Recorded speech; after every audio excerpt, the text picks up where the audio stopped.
أعوذ بالله من الشيطان الرجيم بسم الله الرحمن الرحيم الحمد لله والصلاة والسلام على رسول الله وعلى آله وصحبه ومن والاه أما بعد. Sağdaşlar, bugün bizning dersimiz Turuqul Qasr kep to'xtagandik. Oldingi saatlik derse bugün dersimiz şu Turuqul Qasrdan başlanırdı.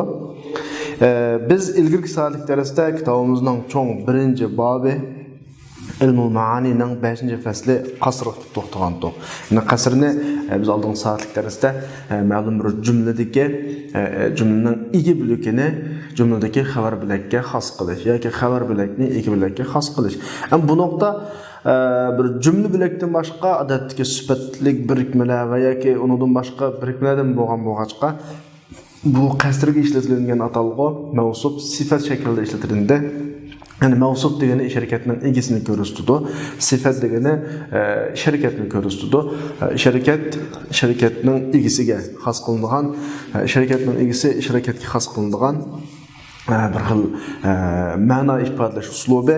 Bu ma'no odatda normal ma'no ifodalangan o'rinlarda qo'llanilmaydi. Cho'qim bu ma'noni taqozo qilgan qarshi tarafdan shunga nisbatan bir inkas bo'lgan yoki qarshi tarafda o'xshamagan qarash bo'lgan qarshi tarafning ahvoli bizning hozirgi ahvolimiz biz mushtarak bir jumla uslubi keltirishni taqozo qilgan vaqtda bu xil uslublarni qo'llandik. Endi biz tunugunki darsimizda, ya'ni oldingi soatlik darsimizda dersning mazmunlarini so'zlash jihatda qo'llangan uslublarning hammasi asosan illarni qo'llandik. Amaliyotda qasrni ifodalashning illardan boshqami nimasi bor, roli, yo'llari ham bor. Bugun darsda dars mazmunini shu yerdan boshlaymiz, ya'ni turuqul qasr. Qasrninki yo'llari, ya'ni qasr ifodalangan yo'llar. Abdurdavatı velil qasri turuqun minha. Qasrning bir qancha yo'llari bo'lib, shularning qatoridan birisi deb birinchi, ikkinchi, uchinchi, to'rtinchi deb 4 yo'lni keltirdi. Buning birinchisida avtor al-atfu deb buni keldi. Ikkinchisida nafi va istisna. Mayli ma bilan yoki la bilan yoki lays bilan boshlansin, nafi bilan boshlanadigan istisna jumla. Mayli grammatikada o'quqliq istisna uslubini. Shu. Uchinchisi innama, to'rtinchisi taqdim. Yani cümledeki ma'lum bilaklarni muqaddam qilishdan qasr chiqadi. Yani buningga biz ikki ahvolni qo'shimiz. Birisi damirul fasli, damirul fasllarda nima chiqadi? Qasr chiqadi. Yani birisi mubtada xabarniki, ya'ni musnad muslayniki xabar bilakini ma'rif keltirishdan mu qasr chiqadi. Abtur to'rtni so'zlagan, to'rtin kelayli. Birincisi al-atf. Bu mazmun jihatda va qiyin bo'lg'achqa tez o'tib ketamiz. Masalan, sizningki qasr ifrat tariqasida degan Zaydun sha'irun la katibun degan so'zingiz buning tipik misoli bo'la oladi. Ma Zaydun katiban bal sha'irun degan so'zingiz buning tipik misoli bo'ladi. Ya'ni bu yerda tushuntirishga cho'ng gapmi yo'q. Ya'ni jumla o'zi bir qasr. Tarjima qilsak ham chiqadi buning qasr ekanligi. Zayd sha'ir, katib emas. Qasrning ma'nosi biz oldin so'zlik darsda tushuntirgandek ikki ma'noni ifodalash. Yani bir musbat, bir manfi ma'no. Musbat uning qarshisidagi manfi ma'no. Qarshisi deganimiz muxotab taraf qanday o'ylagan bo'lsa, shuningga qarta qarshisi. Qarshi taraf ikkisi o'rtaq deb o'ylagan bo'lsa, o'rtaq emas degan nuqtani ifodalaydigan bo'lishsiz muhim. Masalan, qarshi taraf Zayd ham sha'ir ham katib degan bo'lsa, bizning hozir aytgan jumlamiz Zaydning sha'irligini musbat shaklda ifodalab, katib emas ekanligini manfi shaklda qanaqa qilib ifodaladi. Ma Zaydun katiban bal sha'irunda aldı manfi keynini musbat shaklda. Bu belning nimasi alohidligi. Ondan boshqa lakin nima bor? Lakin nima bor? Ya'ni la, bel, lakinni qatorliq ma vasitlarning hammasidan nima chiqadi? Qasr chiqadi. Va yana sizning shu qasr qalb shaklda degan gapingizning buning bir misoli bo'la oladi. Masalan, Zaydun qoimun la qoidun, ma Zaydun qoidan bal qoimun. Biz bayatdan dedim debdimi? Oldingi soatlik darsimizda qasr qalblarda odatda ikki sifat o'tirda zidlik olsun degan emasmi? Zid ikki nuqtalarda qarashtirib aksini o'ylagan bo'lsa, biz buni aksini isbotlab keltirgan jumla shaklimiz nima bo'ladi? Qasr qalb bo'ladi. Shu shaklda, masalan, misol keltirish to'g'ri kelib qolsa, Zaydun qoimun la qoidun, ma Zaydun qoidan bal qoimun deganlar shuning misoli bo'la oladi. Ma yuqoridagilar qasr mavsuf ala sifatga qarata keltirgan misol. Hamda qasr sifat alal mavsufda Zaydun shoirun la amrun ma amrun shoirun bal Zaydun deb qarish tarafning idisiga qarab buni ifrat qasr deb qanday qilsak bo'ladi ayirsak. Ifrat qalb, ya'ni qasr ifrat, qasr qalb deb ayirsak bo'laveradi. Bu atfidan chiqqan qasr ifodalari. İkincisi nafi ve istisna. Endi buluşluq istisna olib qolsa bo'lmaydi. Nafi va nemo istisnodan. Masalan, qasr mavsuf ala sifada ma Zaydun illa sha'irunda Zayd faqat la shoir. Zayd faqat la shoir. Bu yerdan yushurun asosida siz o'ylagandek nima emas, katib emas. Siz ham shoir, ham katib deb o'ylayapsiz. U faqat la shoir. Masalan, ma Zaydun illa qoiman desa, Zayd shu urturuqliqlam. Zayd faqat urturuqliq. O o'tamaqliq la qoidun degan manda ma'no buni bilib chiqadi. Buning ma Zaydun illa sha'irun qasr ifratning misoli, ma Zaydun illa qaimun qasr qalbning misoli. Unda boshqa sizning qasr sifa alal mavsuf keltirgan misol misoliga keltirgan so'zingizda ma sha'irun illa Zaydun shunu o'zlam ikkili ifrat qalbga bo'la oladi. Chunki qarish taraf Zayd ham amri ikkili shoir deb o'ylagan bo'lsa, qasr ifrat bo'ladi. Amr shoir deb o'ylagan bo'lsa, qasr qalb bo'ladi. Shu bir misol ikkisiga yaraydi. Bu nafi istisnodan chiqqan qasrning ifodalari bu orqali qasr chiqadi. Uchinchisi innama. Masalan, qasr mavsuf ala sifatda innama Zaydun katibun, innama Zaydun qaimun. Qaimun. Birinchisi innama Zaydun katibun. Zayd faqat yozuvchi. Bu qasr mavsuf ala sifatninki qaysi qismi? Ifrat qismi. Innama Zaydun qaimun qalb qismi. Qasr sifat ala mavsufqa innama qaimun Zaydun deb keltirdi. O'xshashlar bu misolning o'zi ham ifratqa ham qasr qalbga yaraydi. Nima uchun innamadan qasr chiqadi desa, chunki innama ma va illaning ma'nosini o'z ichiga olganlik uchun. İnnamadan ma ve la'ning ma'nosi o'ziga olib nereden topdingiz desa, hammamiz bilganimizdek, mayli grammatik olsun, balog'at olsun, biroq qoida asosan arab tilini istiqro qilib tashurishdan, arab tilidagi mu'tabar manba bo'lgan Qur'on, hadis, adabiyotlarningki ifodalaridan istiqro tashurishni emas, ma innamadan ma va illa ma'nosi chiqadi dedi. Dalilimiz istiqro. Uning birinchisi, al-awwal dalilning birisi Mufassirlar Allah subhanahu wa ta'alaninki innama harrama alaykumul maytata deb manda o'qigan. Maytatu deydigan qiraatmi bor? Maytata o'qiladi. Ya'ni maytata nasb o'qib, ma'runda innama ne ma harrama alaykum illa al-maytata deb tafsir qilgan mufassirlar bor. Mufassirlarning mush so'ziga qarasaqlar, innamadan nima chiqadiganligi chiqadi? Ma va illaning ma'nosi chiqadiganligi chiqadi. Ammo yana bir xil qiraat bor emasmi? Maytatu deb. Bu ma'no ham maytatni raf'i o'qigan qiraatga maskinki, raf'i o'qisak innama harrama alaykumul maytatu. O vaqtida inna ma harrama alaykum sizlarga harom qilgan narsa maytattur degan mana shakldagi qiraat ma'nosi ham mas keladi. Nimishqa al-muntaliq Zaydul muntaliq har ikkilisida qanday shakl olsun, muntaliq oldida kelsin yoki keyinda kelsin, har ikkilisida intiloq degan sifat Zaydga qasr qilingan. Innama harrama alaykum maytatda harom bo'lish nimaga qasr qilindi? Maytatga xos qilindi, qasr qilindi. Mushu ma'no o'xshash chiqqan bo'lg'achqa, mufassirlarning mashta tafsiriga qaraganda innamadun ma va illa ma'nosi ekan deb siz oldik. Bu birinchi dalil.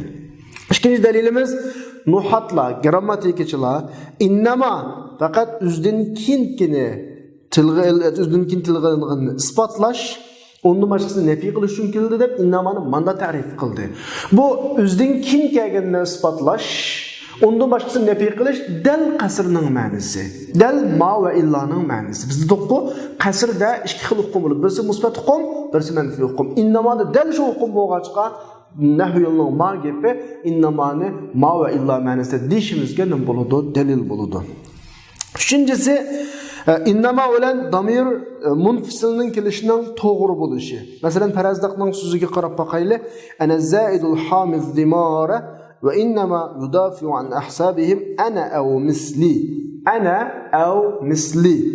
Men ahdi sharaflarni, izzat sharaflarni himoya qiluvchi, zaidni himoya qiluvchi, az-zaid al-hammi himoya qiluvchi. Faqat ularning izzat obro'yini men yoki mendek odamlar himoya. Mavrunda innama udafi'u deb keltirmay, ana deb ayirib keltirganligi jumlada ilgir kellik ahvollari. şekillendiriş orqali bir qasr chiqarish ifodalari bu.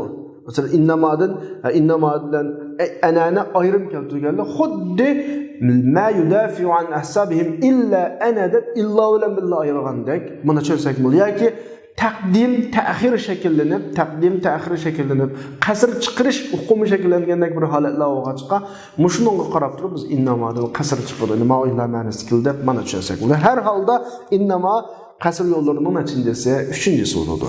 Endi 4-chi yo'l taqdim. Odatda texnik aytsak bu qoida taqdim ma haqquhu ta'khir yufidu taxsis deb bir ayrim qoida va jumlada kin kelishga tegishli bilakni oldiga chiqsak nima chiqadi? Qasr chiqadi. Hammalarimiz bismillahirrohmanirrohimdagi ba'ni mutaalliqotni oldiga taqdir qilamizmi, keyinlikmi deb jiq qana qilamiz, ta'talash qilamiz.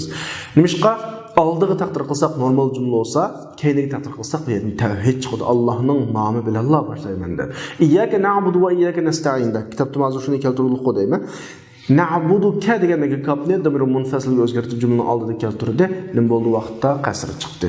Buni bizlar muslayning babida muqaddam qilinish bablarida jiqqina qildik, so'zladik. Undan başqa men bayatın qasrning yo'llari oldi degandim, biraz damir fasli, undan keyin xabarning ma'ruf bo'lishi. Buni biz musnadning ma'ruf qilinish babida damir fasli deb damir haqida so'zlangan bablarda aslında qistirib o'tgan misollarni. Masalan, taqdimning misolida tamimiyun ana men tamimlik lam. Bunda hukm.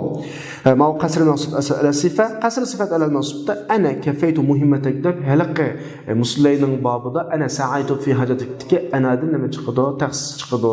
Yani taxsis chiqadi, qasr chiqadi deb deganmiz. Shu vaqt shuni o'zi shu. Ya'ni mallam sizning ishlaringizga kifoya qildim, la g'ayri mendan boshqasi emas deb shu yerda ma'ni chiqargan shu hukm tushunsak bo'ladi. Endi avtor 4 yo'lni o'tirib qo'ydi qasr chiqarish uchun. 4 yo'lninki alohidligi bir-biridan o'xshamaydi. Masalan, innama qasrni ifodalaydi, ma'illarni qasrni ifodalaydi, taqdimni qasrni ifodalaydi, atfni qasrni ifodalaydi. Bularning bir-biridan ortiq va alohidliklari bor. Qanday alohidliklari bor desa, bu 4 yo'l o'xshamagan taraflardan farqlanadi. Bir qancha taraflardan farqlanadi. Alohidlik jihatda birinchi yo'l, ya'ni o'tirishdagi farqlanadigan birinchi taraf al-wajh al-awwal yaqum ala anna dalalat at-taqdim tu'raf an tariq al-fahwa va mafhum al-kalam. Taqdimning dalolat degani taqdimdan qasr chiqadi dedik. Taqdimdan qasr chiqarish mazmun yo'li orqali va kalamning tushuncha yo'li orqali bilinadi degani tarjima qilgan vaqtimizga buni qarab baqsak, mallam deb tarjima qilinib, jumlaning mazmun uqumidan qasrni qilib bo'ladi. Ma'bir. Ammo qolgan yo'llarningki, masalan, chunki taqdim bo'lgan vaqtda jumlaga hech qanday ortiq vosita qo'shilmaydi. Jumlada aslida taqdim qilinishdan ilgirki qaysi bilakli bo'lgan bo'lsa, jumla qaysi bilakdan tarkib topgan bo'lsa, taqdimdan kim shu bilak faqat o'rinlab olinishidir. Almashqa vaqtiki bizdagi tuyg'u, mana zavq, ashad bir ma'noni o'zgarishini taqozo qiladi. Bir xil ma'no odatda Uyg'ur tilida masalan bir gapni keyinga keltirish, oldida keltirish, ba'zi inchki nuqtalarda o'zgarish paydo qiladi. Shunga o'xshagan narsa. Undaganda birinchi yo'lning alohidligi, taqdimning birinchi alohidlik o'xshamaslik, taqdimdagi qasr zavqdan chiqdi, tushunchdan chiqqan bo'lsa, ammo qolgan yo'llarning dalolati atfi, nafi, istisno, innama ma'ulning nafi, istisno, innamaning ma'ulning dalolati bu vaz'i bilan masalan ma harfdan qasr chiqdi. Ma vositadan qasr chiqdi. Yoki muayyan mahsus bo'lgan vositalar orqali bilinadiganini biz lag'a qarab turib, belga qarab turib, lakinga qarab turib, innamoga qarab turib, ma'ilga qarab turib qasr chiqdi deb turib qasr chiqaramiz. Ma'u belgilab qasr chiqish, avu tuyg'u orqali qana qilish qasr chiqarish bo'ladi. Bu birinchi farq bilan o'tirdiki. Ikkinchi farq shu asosdagi atfidagi asli musbat manfiga uchiq oshkora keltirish degani atf orqali qasr chiqqan jumlada biz qasrdan ikki ma'no chiqib bo'lmasmi? Birisi musbat ma'no, birisi manfiy ma'no. Ikkili ma'no aynan uchiq oshkora shaklda bor. Masalan, yuqoridagi misolda o'ti debdi, qarab baqsaq bo'ladi. Zaydun shoirun musbat ma'no, la katibun manfiy ma'no. Ma zaydun katiban, bal shoirun katiban manfiy ma'no, shoirun musbat ma'no masalan. Ondan boshqa zaydun shoirun musbat ma'no, la amrun manfiy ma'no. Musbat manfiy oshkora jumlada bor. Qasrdan chiqarmoqchi bo'lgan ikki mazmun oshkora jumlada bor. Chunki ladiki ma'tufun alay musbat, ma'tuf manfi. Baldiki ma'tufun alay manfi, ma'tuf qismi musbat. Bu bir. Ammo tamam, ma gapda tugumida. Astan qarasanglar. Qolganlarda, boshqalarda, ma atfidin boshqalarda hammasida bir ma'no va yana bir ma'no yushun jumlaning mazmunidan olamiz. Ma zaydun illa qaimun desa qaidun emas degan gapni yushur tigidan olamiz. Innamal alimu zaydun desa amr alim emas degan gapni tigidan olamiz. Faqat sirtida musbatlan ba manfisni changedan olamiz. Ammo atfida oshkora olamiz.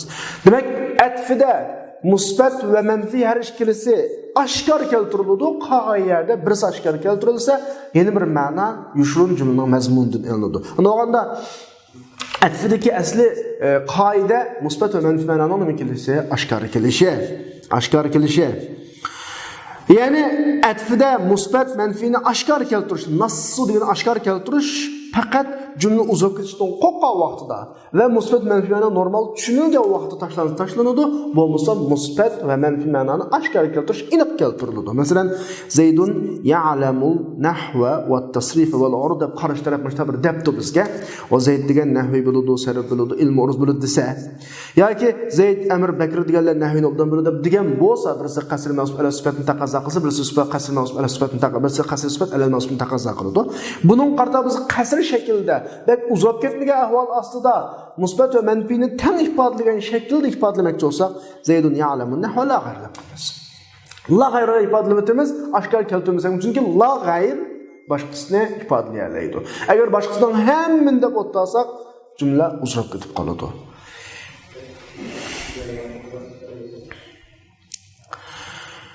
Ya'ni yoki la g'ayr demasak, la g'ayrga o'xshash boshqa narsani deymiz, masalan. Laysa illa degandek. Demak, bu yerdagi birinchi jumla uchun la g'ayr degani Zayd nahvini biladi, nahvining g'ayrini bilmaydi degan gap bo'ladi. Bu yerdagi la g'ayr degan so'zning o'zi la tasrif va la uruz va la balagha degan gapning o'rinda. Qaimun maqama ma'ur. Demak, la g'ayrdan ma'no tushunilganligi uchun biz la g'ayr bilan kifoyalanib ochiq oshkor keltirishni qana qilamiz, tashlaymiz. Ya'ni bu yerda ochiq oshkor keltirmaymiz, chunki ma'no tushunildi. Faqat jumla uzab ketishni saqlanish uchun boshqa narsa emas. Endi ikkinchi jumlaga nisbatan Zaydun ya'lamun nahva la g'ayr deganimiz Zayddan boshqa bilmaydi degan gap yana. Ya'ni bu la amrun va la bakrun o'rinda turadi. Va huwa qaimun maqama la amrun va la bakrun degani amr bilmaydi, bakr bilmaydi degani o'rin tutmak. Shu yerdan amr va bakrning ishkilisini inkor qildiganlar qana qildi chiqdi. Musbat manfi ma'no chiqdi. Jumla uzab ketdi. Asli qoidaga amal qilsak, shu boshqa bu yerda musbat bilan keltiramiz, qolganini keltirmaymiz. Demak, gapning boshqa qaytsak, atfida jumlaning asli ma'nosi bilan jumlaning musbat ma'nosi bilan manfi ma'nosi oshkor ikkilisi keladi ekan. Ammo qolganlarda nafi istisno innama taqdimlarda musbat bilan oshkor keltirish la laysa g'ayr boshqasini. Ya'ni biz bir gapni davogan, mana aslan saboqlashlar. Qasrdan ikki ma'no chiqibdi. Bir musbat, bir manfi. Paloni doktorlar desa, nima emas, o shofir emas. Doktor faqat Ahmadlar doktorlik qilib desa, Bakr emas degan ma'no chiqadi. Ya'ni bir musbat, bir manfi ma'no chiqadi. 4 dona yo'lning ichida atfida mush biz chiqarmoqchi bo'lgan ikki ma'no ikkisi bo'ladi. Musbatmi oshkora, manfimi oshkora.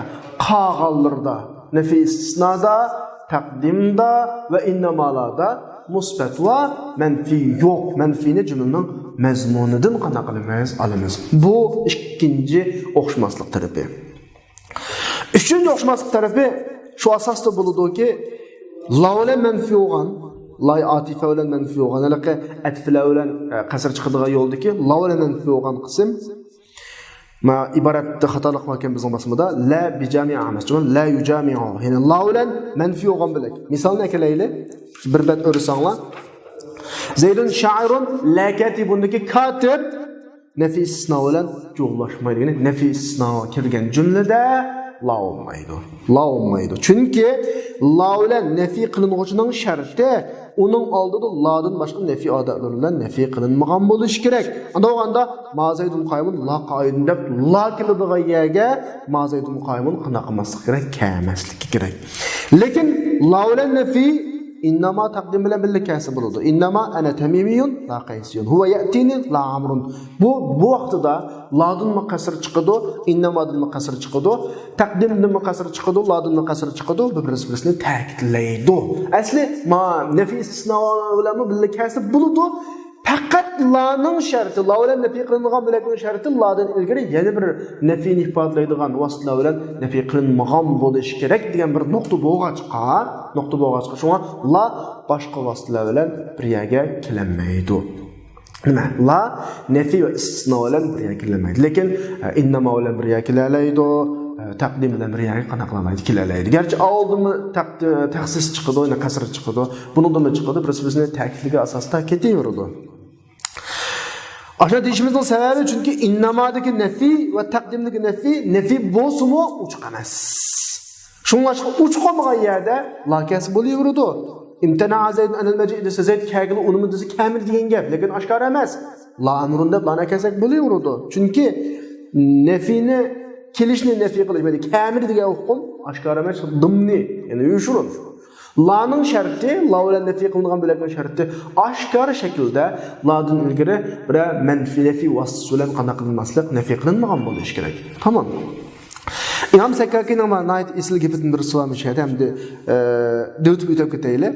Biz hozir bu 4 yo'l o'tirishdagi 4 xil o'xshamaslikni qanday qilayotgan, 3-chi xil o'xshamaslikni deb qilayotgan vaqtida la'ning alohidligi, la bilan qasr qilingan vaqtida shu la bilan nafi qilingan bo'lak, la'dan ilgari bir nafi vasitasi bilan oshkor nafi qilinmagan bo'lishi kerak. Shunga nafi istisno bilan bir yerga kelinmaydi. İnnama bilan kelalaydi, nima bilan kelalaydi, taqdim bilan. Anda la'ning boshqa xil qasrining yo'li bilan bir yerga kelish kelmaslikdagi sabab uning qasr chiqmas masalasi emas ekan. La bilan nafi qilingan bo'lgan sharti la'dan ilgari bir la'dan boshqa vositalar bilan nafi qilinmaslik nuqtasi ekan. Buning qarta Sakkakining qanday fikri anglab boqaylik. Nafining innama bilan bir yerga kelishning sharti chuqum sifat nasibga xos olmaslik kerak. Xaslab qazin bir yakilanmaydi deydi. Qanday desanglar, innama yastajibul ladina yasma'un degan yerda la yaklanmaydi. Nimishqa? Chunki ma'rundagi istijobat, ovoz qo'shish, ma'quldash anglaydi odamlarga xos. Bunda yerda la'na kelsak bir xato chiqadi. Ya'ni logik jihatdan qalaymagan chiqadi. Har qanday aqlli odam bilalaydi-ki, istijobat degan, ovoz qo'shish, hadish degan anglagan chenge odamdan bo'ladi. Shunga lallazina la yasma'un deb akilishma o'rinli xatada ma gapim dedi. Bu gapni intayin go'zal gap, ammo buni keskin buludi bo'lmaydi deb yajuz la yajuz shaklda emas, tuandiki Abdul Qahir Jurjani degandek shakl desak go'zal bo'lishi mumkin. Ya'ni nafining innima bilan muxtas bo'lgan sifat mavsufga xos bo'lgan yerlarda bir yerga kelishi yaxshi emas. Başqa yerda yaxshi bo'lgandek. Anda Sakkaki to'g'ri emas dedi. Ya'ni bu yerga lakasi bo'lmaydi xos bo'lgan sifatlarda dedi. Abdul Qahir kasi yaxshi emas, kapqasi hech qisi yo'q dedi. Buning qarta Abdurning ko'z qarashi Abdul Qahirning gapi Sakkakining gapiga qaragan vaqtda to'g'ri bekroq yaqinlaydi. Endi bu yerda bir bilik dalil keltirishlar, Sakkakining dalili bir mo'j misol dalillar, Abdul Qahirning bir mo'j dalil misol dalillar bor. Albatta bizning darsda o'tayotgan o'quvchilarimizninki yangi balog'atga, yangi o'quvchilarimiz sifati bilan shu xil o'quvchilarni asos qilgan uslubimizga nisbatan pek kengayib ketish mutasi muvofiq emas. Ammo o'quvchilarimiz agar mushta nuqtalarda kengayib, Sakkakining dalili nima, Abdul Qahirning dalili nima ko'rilib deb qolsa, biz qaysi kun ilgirki darsda deb o'tgan Al-Izah fi ulumul balagha mush kitobning avtorining o'zining kitobi, ulumul balagha Ahmad Murag'iyning kitobi, undan boshqa Al-Balagha fununuha va afnanuha degan kitoblarni bor. Shu kitoblardan mush mazmunni izlab qarashqanda kengaysa bo'ladi. Tamam. Endi o'zimizning gapga kelaylik. Biz qasrning yo'llari 4 nuqtadan bir-biridan farqlanadi. Birincisida taqdimdan qasr tushuncha orqali bilinadi. Qolgan yo'llar vaziy qilingan. Vaziy qilingan degani shu vositalarga qarab bilan biz qasr chiqadi deb o'ylaymiz endi. Shunday belgilangan. Bu bir farqda. Ikkinchisida atfida musbat va manfi ikkili bilak oshkora. Ammo qolgan qasr yo'llarida musbat oshkora, manfi yo'shurun degan. Uchinchisi la, ma va ma nafi istisno bilan bir jumlaga kelinmaydi. Qolgan bilaklar bilan bir jumlaga keladi deb oxirlashtirdik. To'rt yo'l o'tirdiki o'xshamaslikning to'rtinchi o'xshamaslik shu asosda bo'ladiki, nafi istisnoning asli shu nafi istisno ishlatilgan mazmun muhatap bilmaydigan va inkar qiladigan o'rinlarda bo'ladi. Innamani xilofida. Meni muhim gapdan birisi chiqdi. Biz darsning boshida innama nafi istisno bilan o'xshashtirdik. Andan so'ng ne farq bor ikkisiniki? Nima uchun ikkiga ayirgan bo'ldi? Nafi istisno innama deb desa, nafi istisno qarshi taraf inkar qilgan, bilmaydigan hukmlarga ishlatiladi. Innama qarshi taraf inkar qilmaydigan, bilmaydigan, bunda iniqroq bo'lgan ishlatiladi deb ma'gapni turib. Ikkisining farqi shu. Ya'ni innama ishlatiladigan mazmun muhatap biladigan, inkar qilmaydigan mazmunning qatori. Masalan, sizning hamrohingiz dediniz, Iroqdan bir sayidin birini, Iroqdan kelayotgan, yiqilishyotgan bir sayidin birini ko'rib, "Ma huwa illa zaydun" dediniz, qanday chaqda desa, siz qarshi taraf u kelayotgani zayd emas deb chim turib olsa, haqiqat u zayd emas desa, ma'lumotni ishlatasiz. Ammo uqmadim hamda kimligini uqmayman desa, siz qasr shaklida innamani ishlatasiz. Farq mushu deydi. Tamam, savoqlashlar misha kelgan vaqtda bizning qasr haqidagi gapimiz tugadi. Yuqori jazlaganlarimizning hammasi balog'at ulamolari muqtazoi hollarni istiqro qilib tashish orqali tuzib chiqqan qoidalar. Shu bu qoidalarni biz normalda muqtazo az-zohir deymiz. Biz jumlani mushu qoidaga mos shaklda keltirsak va biz keltirgan maqomimizni ham mushu xil muqtazoi zohirga mos kelsa, bizning jumlamiz muqtazoi zohirga ham muqtazoi holga uyg'un kelgan bo'ladi. Dilayotgan ifodalar, qo'llanayotgan ifodalarning hammasi o'z shakllaridan ilinsa yoki ifodalamoqchi bo'lgan muddaoyimizga mos shakldagi uslub yo'llari, qasr yo'llari, qasr iboratlari, qasr qurilmalari shunga mos shaklda tuzilsa, biz muqtazo zohirga uyg'un shaklda jumla tuzgan bo'lamiz, qasr uslubi ishlatgan bo'lamiz. Endi ba'zida garchi bu biz bayatın so'zlayotgan yoki mush qasr borida so'zlayotgan mazmunning hammasini balog'at ulamolari tekshirib, masalan, istiqro shaklda olgan qasr yo'llari bo'lsa-mu, ba'zida ahvol ta'tirib qolsa, ya'ni maqom u burunga o'xshamay qolibdi, qoidaga tushmay qolibdi. Bizning qoida bo'yicha keltirishimizni istamaydi bu. Maqam bizning qoidadan halqib chiqishni xalab qiladigan ahvollar va ba'zi vaqtda bunda o'qazilsa, bu vaqtida maqamning taqozosi e'tiborga ilinadiki, muqtazoi zohirni tashlab qo'yib, qoidaga amal qilishni tashlab qo'yib, holning taqozosi uchun qoidaga xilof shaklda o'tirib chiqamiz. Jumla tuzimiz.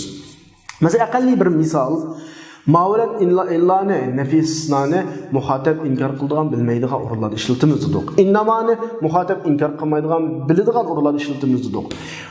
Qoida shu.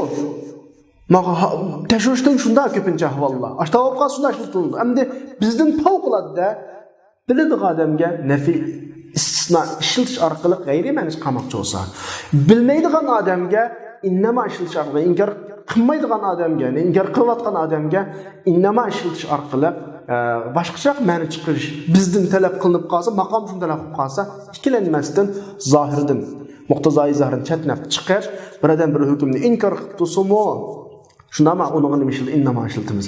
Inkor qilmay, unda uning aynan ishkanligiga ma'qul deb tursa-mu, buningga nafisni ishlatadigan ahvollar bor. Buni biz kitobimizning beshidan bekjiq deb ketdik. Buni har xil munosabatlar bilan muqtazoi zohirdan muqtadoi holga qana qilish, chiqish deb ataymiz. Dal shu mazmun, endi bir bo'lik mazmunlarni misol shaklida sizlarga qanday qilib o'tamiz, bayon qilib o'tamiz. Abturdavatu vaqat yunazzalul ma'lum manzilatal majhul.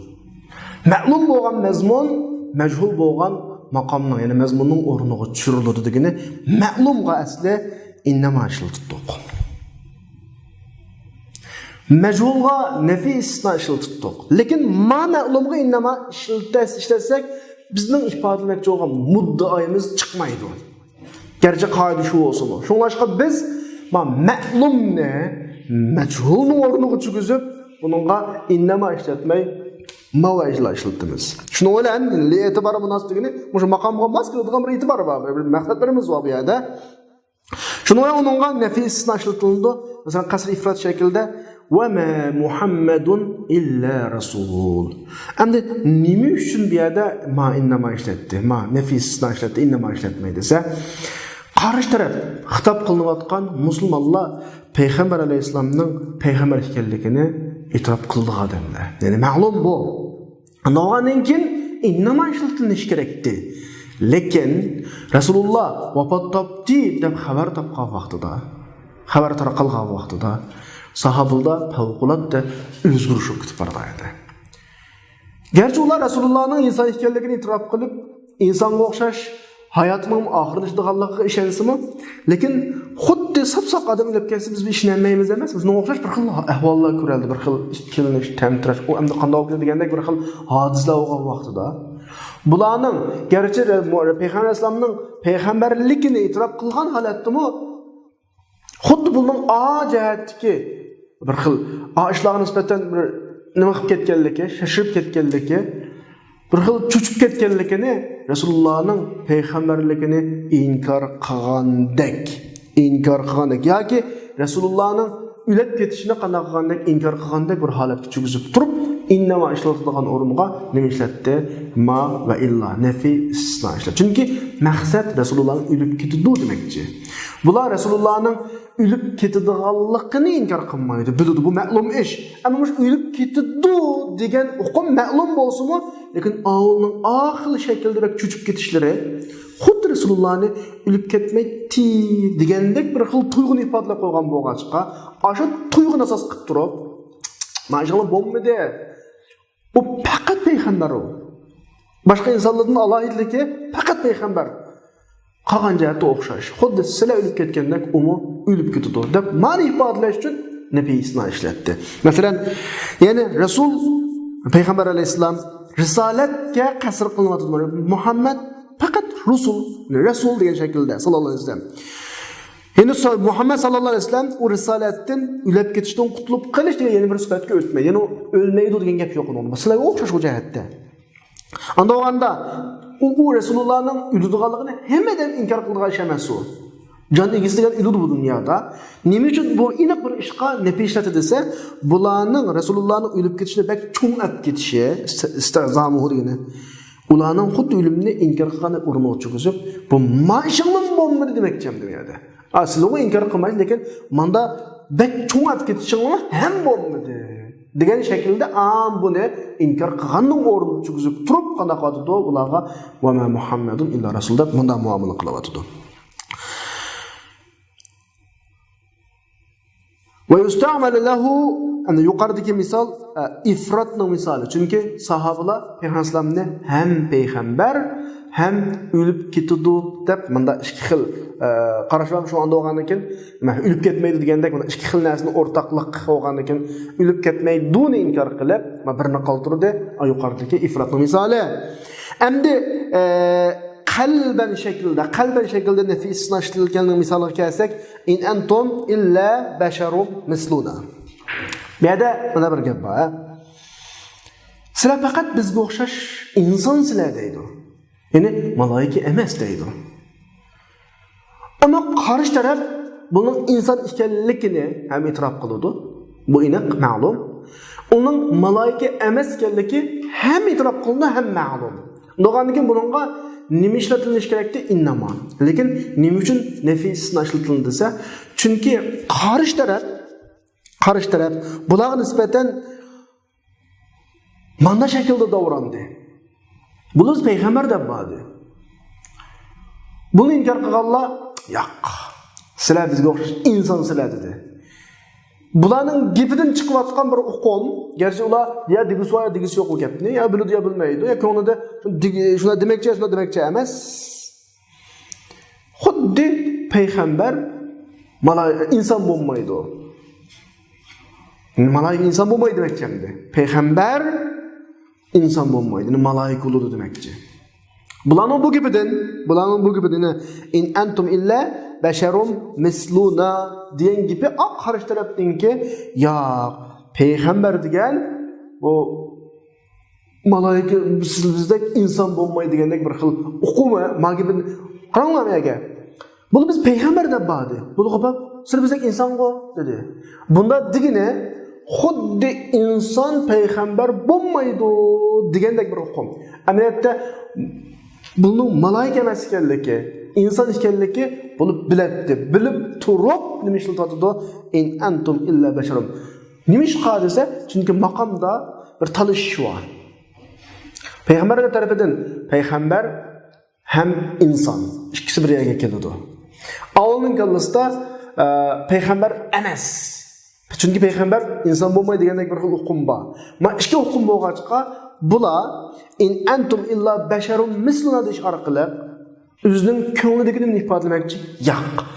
İnsan boğadan peygamber bulmaydı. Sizlar insan ekansizlar, nima emas payg'ambar emas deb Allohning payg'ambar degan gapni xuddi o'zingni malaika dedinglar deganning o'rniga cho'g'izib turib, sizlar inson deb insonni shuning o'rniga qo'ydi. Allohning payg'ambar degan davosining o'rniga inson degan davoni qo'yib degan nima ishlatdi? Istisno ishlatdi. Amaliyotda bundan inson ekanligini biladi bu. Bunun inson ekanligini biladi bular. Bilib turib nefis naşetkenliki, xuddi onun biz peygamber diyenliki ne bula biz insan emas degandek o'rniga qo'yibdi. Sizdek insan peygamber olmaydi. Sizlar peygamber dedinglar, bu gapinglar biz insan emas deganlikning o'rnida bo'ldi. Sizlar inkor qildinglar o'zingizning insonligini. Sizlar insonsizlar. İnsanın insanlığını inkar kıldınlar deb turib ishlatgan iborat ma'lum. Amaliyot uni inkar qilmoqlik. Uning nazarida o'zining inson ekanligi ma'lum. Inam mashlasi bo'ldi, lekin avulning biz payg'ambar degan gapi ma'lumingcha xuddi biz inson emas degandek anlandi. Chunki bularning nazarida inson payg'ambar bo'lmaydi. Shundan avulning biz payg'ambar degan gapini biz inson emas deganning o'rnida tushunib turib, gapni qildim. Sizlar faqat inson degan ifodalash uchun gapni o'rniga almashtirish uchun, ya'ni biz payg'ambar degan gapning o'rniga qaysini almashtirib, sizlar inson, ya'ni payg'ambar emas deganni almashtirib, nafisni ishlatdi. Bu shu. Nimishqa deguchilar, kuparlardan bo'lgan deguchilar, Rasul inson bo'lmaydi deb e'tiqod qilganligi muxotablar risolat israr ma'a israr al-muxotabin min al-malaika ala da'wa risala, ya'ni yuqorqi muxotablar risolat da'vosi ustiga chim tur. Avla biz payg'ambar deb turdi. Mendiki minal malaika iborat emaslar aka. Ular biz payg'ambar deb chim turdi. Bular payg'ambar inson bo'lmaydi deydi. Avla biz payg'ambar degini xuddi ma'lumning anlamida, tushunchasida biz malaika emas degandek o'rmochib qoldi. Nima? Inson emas degan. Halbuki inson emas demaydi. Şuna tutuyapliginde özünün insanlığını inkar qildi degan shaklda nefisni ishlatgan. Amaliyot uni o'zining insonligini e'tirof qildi tabii. Insonligi inoq ularninki. Mavla manda tushunjular anma nefisni ishlatgan gap ma'lumda. Andasi bunu manda tushungan bo'lsa, oyatning oxiriga kelsak, payg'ambarlar innahnu illa basharum mislukum. Innahnu illa basharum mislukum deb mında iboratning birini keltirdi. Biz bu payg'ambarning biz faqat sizlarga o'xshash inson deganlik, avvalning tushunchasiga berib turib, to'g'ri biz payg'ambar emas deganlikmi desak, yo'q. Ma'lumingki innahnu degan gapi faqat da'voda mas minib pirish babida. Nimishqa dal uni to'xtatish iroda qilindi. Yurad tabkituhu va ta'nifu ikkisi qo'shilib, bularni jim to'g'izish, to'xtatish, tabkit yig'ilatish, ta'nif qattiq degan ma'noda. Da'voda, munozirda boshqalarni ig'izni qana qilish taqash, ya'ni ularni gap qildirmaslik degan ma'noda, ya'ni ularni jim to'g'izish maqsad qilingan yerda bularni teyildirib ketsin uchun, teyildirib o'tish uchun to'g'ri biz inson, ammo insonning payg'ambari nima bo'libdi?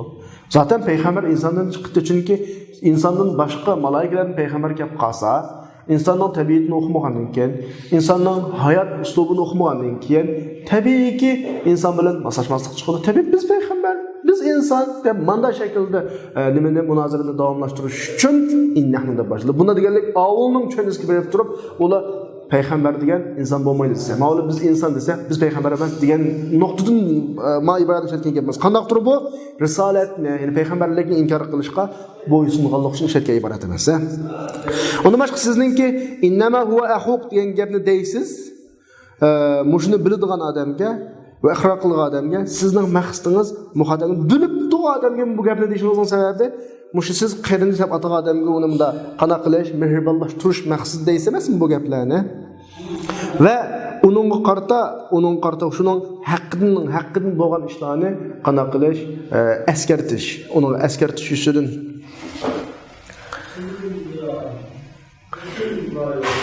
Ya'ni shu qarindoshiga qarta ba haqdan iborat uni ustiga vojib bo'lgan ishqa uni qana qilish askartish usulidan deysiz bu gapni. Mushu xuddi mishada biladigan odamga u sizning qarindoshingiz deb askartishingiz bir hukmni, bir tushunchani o'ziga olgandek oyatdagi avlonni aql ishlatishima har birisi o'zining qalbisiga tushunchani asos qilib qana qilyotdi, ishlatyotdi. Bu bir muqtazoi zohirdan chadab muqtazoi xalq qana qilish shuning bir misoli. Yana bir misol majhul ma'lumning o'rniga tushirdi degani majhul inkor qiladigan narsa hukm. Buningga ma va illa qo'llanildi. Endi ma'lumning o'rniga tushirdi degani ma'lum innama ishlatilgan hukm. Unda o'ganda aslida nafiy va istisno ishlatishga tegishli bo'lgan hukmga innama ishlatib qo'ygan bir ahvollar bor. Nimishqa qarshi tarafga nisbatan bu intayin siz inkor qilgan bilan oshkor ish bu degan da'voni bildirish. Oshkor bu degan bir hukmni ifodalash. Anda o'g'andan buningga ma'lum va yusta'malul ma'lum da. Ma'lum bo'lgan narsa tilda buningga degandek. Masalan, innama nahnu muslihun. Shuningcha va iza qila lahum la tufsidu fil ard. Oldida la tufsidu fil ard degandan bularga o'zining mufsidligini bilmaydi endi. Qarshi taraf la tufsidu fil ard deganda buning qarta qattiq ochiqlan shaklda va ma nahnu illa muslihun deyish kerak bo'lar asli. Lekin o'zicha bu aniqsha bizning islohotchi ekanligimiz, bizning ishlarni islohot nuqtasidan qotqanimiz, aniqu degan manda hukmni ifodalash uchun nima deyotdi? Innama nahnu muslihun. Ma atilan xuddi hammadan biladigan oshkora ma'lum ishdak muomala qilib innama ishlatadi. Demak, ma'lum maql iboratni ishlatganda ig'ir raddiyamni buchu. Am bu xil ig'ir raddiyaga yarasha bundan keyin kelgan oyat ham taxim kuchlanib keldiki, ala innahum humul. Nimishqa ala bilan ta'kidlandi, innama bilan ta'kidlandi, jumla ismiya bilan ta'kidlandi, damir faslan ta'kidlandi. Chunki innama nahnu muslihundan chiqib ketgan emasmi? Bak ig'ir mazmun bo'lib ketdi. Chunki Mavla va ma nahnu illa muslihun degan bo'lsa, bu maqomga yarasha keltirgan bu tiyani normalda. Va iza qila lahum la tufsidu degan oyat oldida bo'lgan amma innama nahnu muslihun keltirganlik kerak. Ig'ir iborat keltirganlik. Ya'ni biz zamonda buzg'unchilik qilmaymiz. Bizga ini qishqo bu hammadan biladi-ku biz sizlar bir xil qattiq inkor qilishadi ma'lum. Favqulodda kuchlanish jumlasining shunga ma'lumga qarata raddiyalar kuchli keldi. Ya'ni ular rad qilish uchun siz ko'rayotgan inna damir faslidan ta'kidlangan holda keltirildi. Tamam, shuni bilan miyada ikki xil holatdagi muqtazoi zohiridan muqtazoi xalqcha chiqishning misoli berildi. Hamda yana qo'shimcha mazmunlardan birisi innamaning atfi bo'lgan alohidlik. Endi biz dedik-ku shu qasr yo'llarining birsi-birisining farqlarini so'zlaymiz deb. Innama ishlatilgan jumladan nima chiqadi? Qasr chiqadi.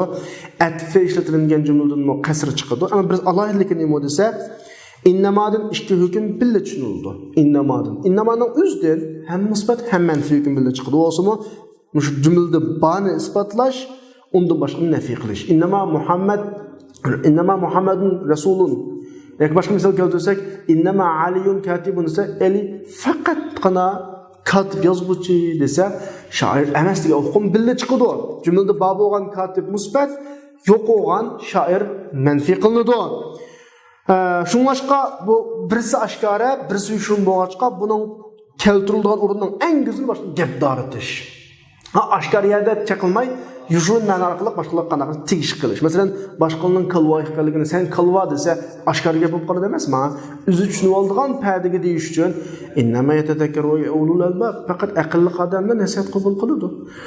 Namozni vaqtida taqvo odamlar o'qiydi desa, qarish tarafga siz shu taqvo emaskan, siz degan o'qim chiqib, chunki siz namozni vaqtida o'qimadingiz. Siz aqlli emaskan, sizga o'qim chiqib, chunki siz nasihat qabul qilmadingiz degan bilan o'qim chiqadi-da. Ya'ni bu kuffarlarga ularning nadonligidan, nadonlik eshib ketganlik nuqtasidan hayvonlarga o'xshash kuffarlar ulardan tafakkurni tamoq qilish, vaz nasihatni tamoq qilish xuddi hayvonlardan tafakkur, vaz nasihatni tamoq qilgan o'xshash bir ish deganga bir tarz bu. Chunki aqlsizlardir-ku, ma'vo innamana alohidligi. Ammo atfida qanday desa, atfida ikkisi oshkora. Birisi yushun, birisi oshkora emas. Ikkisi oshkora.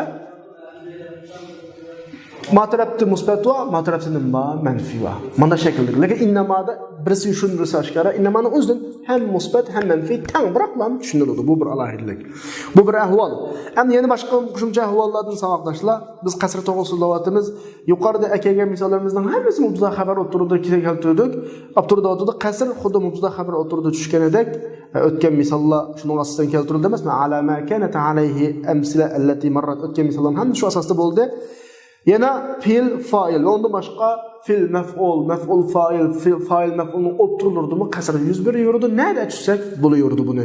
Nada lozim bo'lsa, qaysi xil jumlaning bilaklarida ishlatish to'g'ri kelsa ishlatsak bo'laverdi.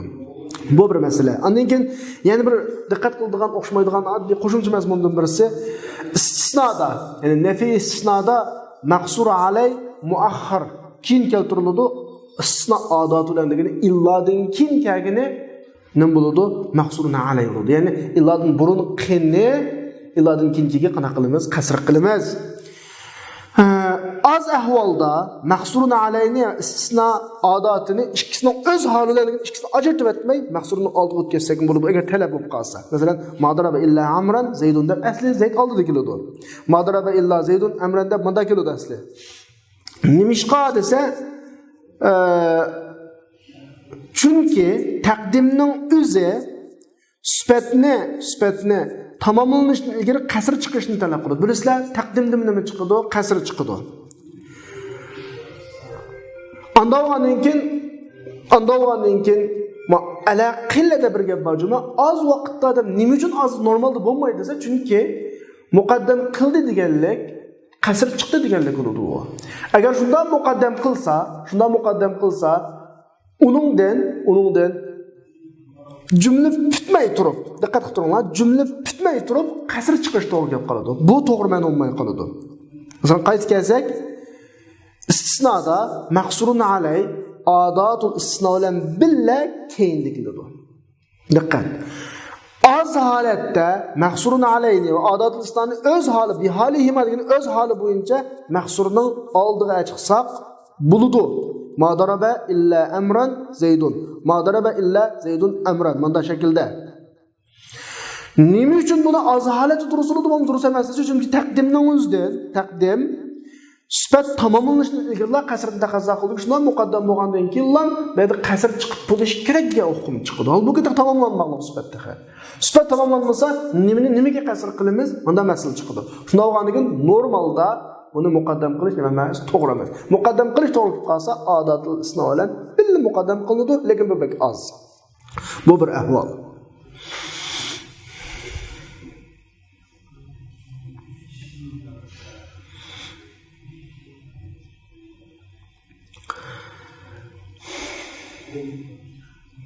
Endi nafi istisnoninki, bu gapni tugidi savoqdoshlar, yangi gap keldi qana.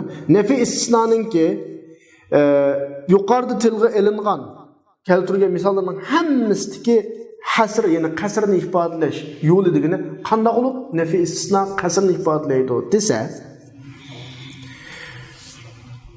istisnoi mufarraqdagi nafi, istisnoi mufarraqni bilasizlar, mustasno minhu tilga ilinmagan istisno ma jaa illa zaydun degan jumladagi istisnoi mufarraq deymiz. Mishadagi ma jaa degan nafi muqaddar yuzildi. Misha tashlangan bir bilak va u olsimi mustasno minhu am.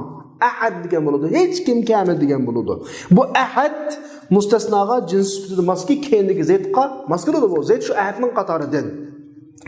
Endi shu ahad kamidi hech kim kamil deb bo'lib sen onundan فَإِذَا اُوْجِبَ مِنْهُ شَيْءٌ بِإِلَّا İlla olan bir narsa çıkarılırsa hiç kim kemerde bulup Zeyd lan keldi degenden keyin şu bütün kelish degan sifat kimga ham xos bo'lgan bo'ladi Zeyd qilam dal mishadan qasr chiqadi.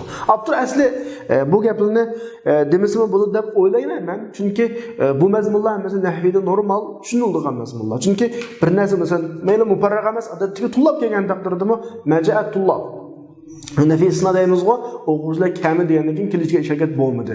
Illa Zaydun. Kelishni faqat kim verdik, Zaydga verdik. Qasr chiqdi bu yerda. Hatto mufarraq demo am mustasna minhudun birsi bor. Yani ahad. Hech kim kamida. Kelishga isharakat yo'q. Illa ki Zaydga yetib berdik. Zayd bilan keldi o'gandan keyin yolg'iz kelib qolsa, qasr bitta tabiiy. Xasob qolsa. Kelish Zayd bilan xas o'gandan keyin ja'al qasr. Bu yerda qasr chiqdi. Ma'u innama ilma nafi istisna'nın nimasi ahvali. Nafi nimani ahvali, istisna'nın ahvali. Endi innama da mahsurun alay muakhar keltirildigini innama jumlaning başida keltirildi. Mahsurning keyinida eng oxirida mahsurun alay keltirildi. Chunki innamadan elindigan mazmun qasr bas. Boshqa mazmunlar emas. Innama daraba Zaydun amran deymiz. Bu yerda mahsurun alayning g'ayriga muqaddam, mahsurun alayni uni g'ayriga muqaddam qilinmaydi chunki ma muqaddam qilish iltibos qaysi mahsurun alay elishtiriladi. Ammo illada innama bilan illaning mustasnasini billa o'tkazsak illa bilan billa kelgan bo'lg'achqa bu yerda elish yo'q. Bu bir nuqta. Ikkinchi nuqta. Shunda bayatning misolini qayta olsak, madara ben amran illa Zaydunda illa amran madara bilan shunda kelgandan keyin madara be illa'nın aldığı mustasna minhu yo'q. Chunki keyin o'tib ketdi emasmi? Keyin o'tib ketgandan keyin meyada mustasna minhu am mahzubdan bir so'p qoladi shayda. Mazmun hech kimni urmadi, illa ki kimni urdi, amrni urdi deb bu yerdan bir nima chiqib ketdi bu yerda qasrdan birisi chiqib bo'lgan bo'ladi. Chiqib bo'lg'achqa ikkinchi keyinlik Zayd kelib qolsa, yana bir masala chiqdi bu yerda. Bu yerdan bir qasr chiqib bo'ldi, oyatdan bir qasr chiqdi, bir xil qalay muqayishlik chiqdi.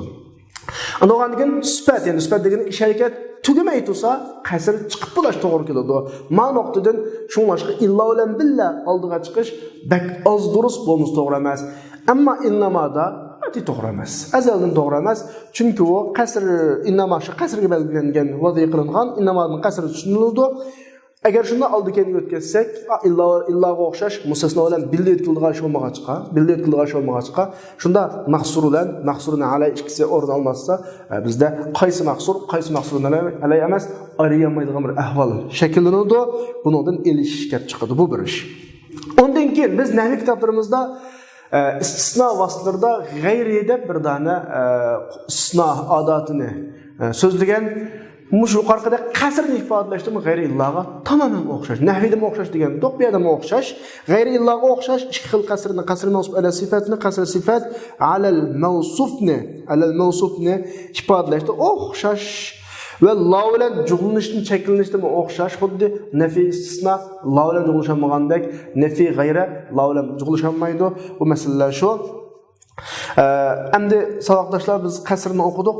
Qasr bilan o'qib tashlab qo'yilgan nazariya emas. Qur'on qarasak, nurg'un o'qimlarda o'xshamagan oyatlarni ko'ramiz. Masalan, o'xshash shakldagi oyatlardan va ma hazil hayatud dunya illa lahu va la'ib deb bir oyat bor. Endi shu oyatning o'xshini izlasa Qur'ondan innamal hayatud dunya lahu va la'ib. Ya'ni shu o'xshash oyat bir yerda va ma hazihi dunya illa lahu va la'ib ma illa bilan kelganlik innama al-hayatud dunya lahu va la'ib innama bilan kelganlik. Cho'qim o'ylash kerak mana ikki oyat. Nima uchun? O'xshash oyat mayada nafi istisno bilan keladi, mayada innama bilan keladi. Yana bir misol. In anta illa nadhir sura Fatirda. Shunami? Yana bir oyatda, yana sura Hudda innama anta nazir. O'xshash oyat bir yerda in illa bilan kelganlik, nafi istisno bilan innama bilan kelganlik. Cho'qim bu yerda ikki oyatning o'tirida bir uqum bor, bir itiborat bor. O'xshash mazmun, o'xshash ibora nima uchun ikki xil keladi? Nim demakchi Allah? Oyatdan qanday hukmlar chiqadi? Bularning hammasi Muş qasrni tushungandan keyinki sizning Qur'onga qarab tadbiqiy shaklda bir o'yinib boqishingizga qaradigan savollar. Shuning bilan bizning qasr haqida so'zlamoqchi bo'lganimiz oxirlashdi. Va oxiru da'wana alhamdulillahi robbil alamin.